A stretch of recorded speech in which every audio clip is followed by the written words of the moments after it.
This episode is brought to you by my friends at Chubby's Shorts. Their tagline is, "The weekend has arrived." And I gotta be honest, it does always feel a little bit like a weekend when I'm wearing my favorite 5.5-inch training shorts, because they have the comfort of something that you can throw on and you just forget all about. With the built-in liner, I get zero tugging, zero chafing, and zero adjusting when I've got the 4-way stretch that Chubby's has going on. They're super soft, but always supportive, and I take these things through every single movement imaginable, from cleans, Olympic lifts, squats, lunges, double unders, biking, and more. And let's not forget to mention that Chubby's come in the best color combos, all with built-in compression liners. Make sure you visit chubbys.team/Marcus Philly. You're gonna find your favorite new shorts in a variety of colors and inseam lengths. Again, I use the 5.5-inch if you're looking to purchase what I've got. Make sure you use code MARCUS15 to get your 15% off on your first purchase. What gets you fitter? Short and intense versus long and sustained? We're answering that question today.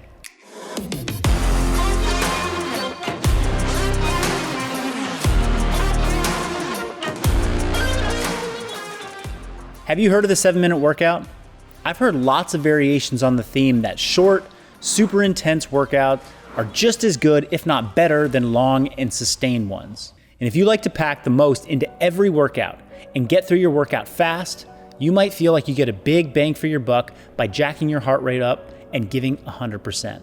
But when it comes to aerobic cardiovascular training, you just can't shortcut your way to great aerobic fitness. Being a great sprinter for 3 to 5 minutes is not going to make you endure for the longer stuff better. It will just make you great at sprinting. And there's nothing wrong with that, if that's your preferred method of fitness. But if you want cardio, we have to look at other methods. From what I've learned over the course of my career in different sports and in CrossFit, there's no way around putting in the work. This goes beyond just the conversation about cardio. You can't come to the gym and do 5 minutes of work and expect to get the same or better results than someone who puts in an hour of time. Remember the old 7-minute abs workout video that didn't really produce cut abdominals in 7 minutes?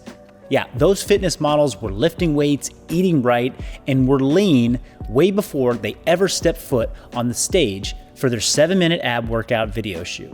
Now, there's no question that a 7-minute high-intensity CrossFit-style workout is potent and has value. But don't make the mistake of thinking that all the value is delivered in those 7 minutes. The value comes from doing all the work on top of those 7 minutes to build your strength, your skills, your mobility, and then recover from it. The reality is that 7 minutes of high intensity actually require much more time to get the true value from it. So today I'm going to show you how to take the shorter duration approach and turn it into a more sustainable amount of work that has the power to really benefit your cardio. I'm talking about how to build aerobic intervals.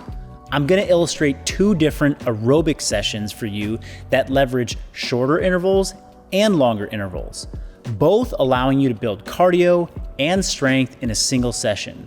No 7-minute promises today. You're working those love handles. Come on, you're almost done. Hang in there. When we do functional bodybuilding intervals, you're going to want to have your bike or your runner set up next to a pull-up bar or other equipment. And you might just need to have some space to do some bodyweight movements. I personally love the AssaultRunner Pro and the Assault Bike Pro to be able to measure my output precisely and get killer stimulus as well. The AssaultRunner Pro burns more calories than a motorized treadmill since it's athlete powered, and it really makes you give full effort, 100% on your own. So before we jump in, let's take a second to understand the benefits of short, powerful aerobic workouts and what they help you achieve. Also, why might you want to do longer, sustained ones? With short, powerful aerobic workouts, there is the benefit that the short duration of these intervals allow for higher intensity on every set. With that higher intensity on each set, there's more potential for post-workout metabolic activity, also known as the afterburn. This is where your body gets increased metabolism for a period of up to 24 hours after your workout because it's trying to recover from our damaged tissue and metabolic systems.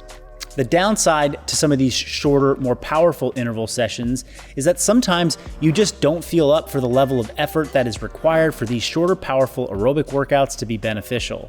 Also, higher intensity on these sets generally carries some increased risk due to pushing yourself more. Longer sustained aerobic interval workouts have the benefit that they can increase aerobic endurance. See, aerobic endurance and the ability to endure for longer periods of time can only be trained with longer duration intervals. If you want to be good at long duration endurance, you need to practice it. Also, in these longer intervals, your overall effort will be lower and more sustainable. So these can feel much more inviting, even if your energy is low when you hit the gym. The downside to some of these longer interval sessions is that if you don't know how to pace them well, and you get ahead of yourself by going too fast, they can start to feel really uncomfortable and like they never are going to end. Both short and long styles can translate well to other sports and athletic qualities. Shorter intervals are going to allow you to develop top-end speed and endurance. In many sports and life activities, there is a need to be able to turn it up a gear.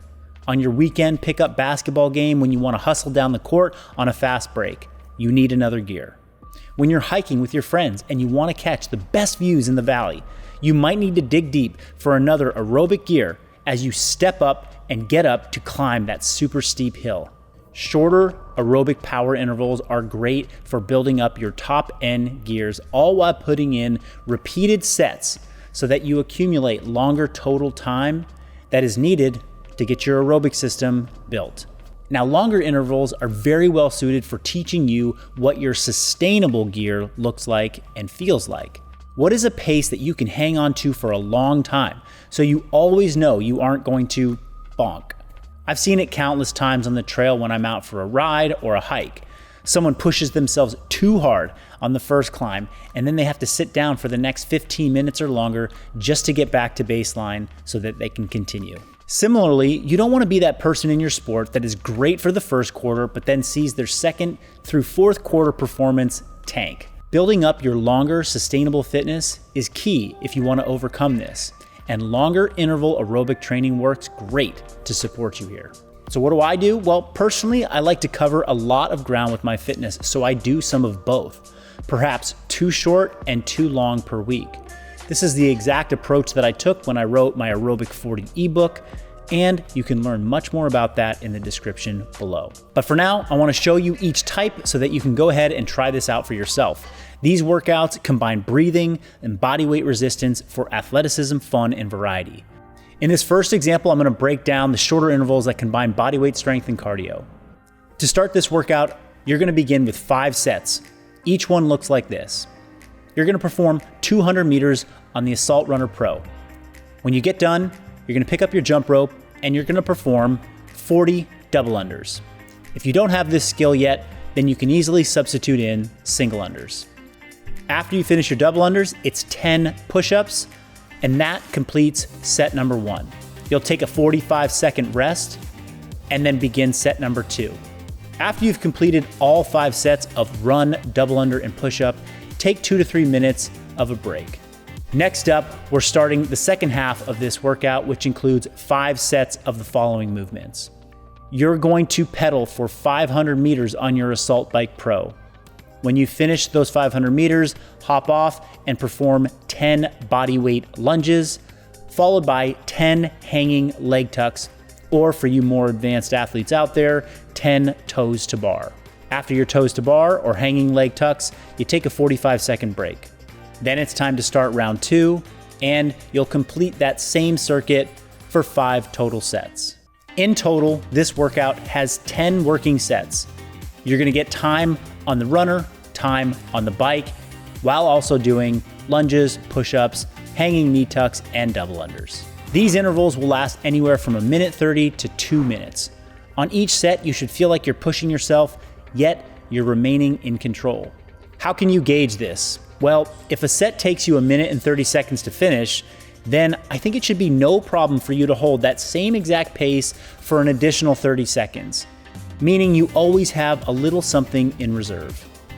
When you do hit the final reps of your push-ups or toes to bar, you should begin to start feeling some of that fatigue settling in. But before you get so exhausted, the set's over, and you have a chance to recharge yourself with a 45-second rest. Every set will take roughly the same amount of time, and it should feel like the same amount of effort. Like I said, in total, there are 10 sets, and you will accumulate and feel like you did a solid amount of work without any noticeable decline in performance. All right, I'm gonna move on to the second example. And in this one, I'm going to break down longer aerobic intervals that we do in Aerobic 40. These also are gonna include and combine body weight strength and cardio. For this training format, here's how it begins. For 5 minutes, you are going to complete a continuous circuit of sit-ups and Assault Bike Pro. You'll do 12 sit-ups right into 500 meters of Assault Bike Pro. Now, on the sit-ups, you can choose the GHD or the traditional sit-up on the floor.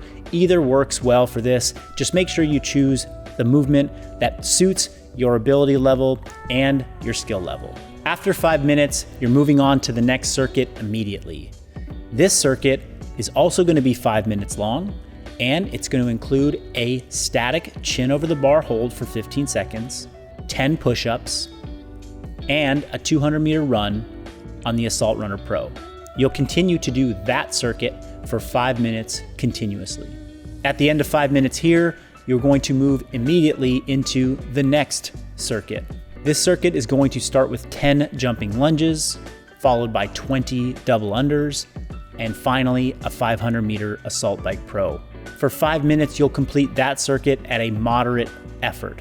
Because these 5-minute circuits all happen back to back to back, you're actually completing a 15-minute interval. At the conclusion of your 15-minute interval, you get a 2-minute rest break. After those 2 minutes, you are going to begin this entire circuit yet again. After the second time through, you'll have completed 30 minutes of total work in this format. Now, as I said, each interval here is 15 minutes long.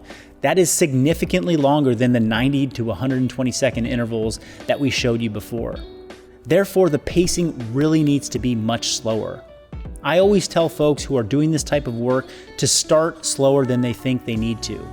It is always more encouraging to speed up as you go than feel like you have to slow down because you're starting to crash and burn.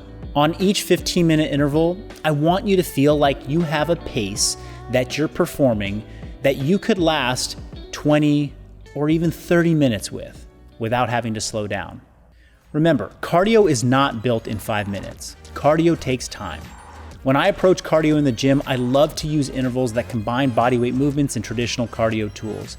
It adds variety, builds strength, and it keeps me engaged by demanding more coordination and skill. Getting those intervals to add up to 30 minutes of work in a total session while also ensuring that they are sustainable efforts, this keeps me from burning out while also putting in the necessary work to see cardio actually improve. Short and hard workouts have their time and place, but performing sustainable cardio intervals like the ones that I've shown you is your ticket to taking your cardio from newbie levels to pro. And you can even leverage some of the benefits and the values of short intervals as well as long intervals when you apply the principles that I've shared with you today. I hope you got some value from this and you can see how to take cardio tools and bodyweight tools, mix them together in fun, varied ways to get your cardio to where you want it to go. Drop me a comment below, hit that thumbs up, like button if you got something from this video. I'd love to know your thoughts, and I'd love to know what questions you have about building cardio with functional bodybuilding principles in the future. Take care.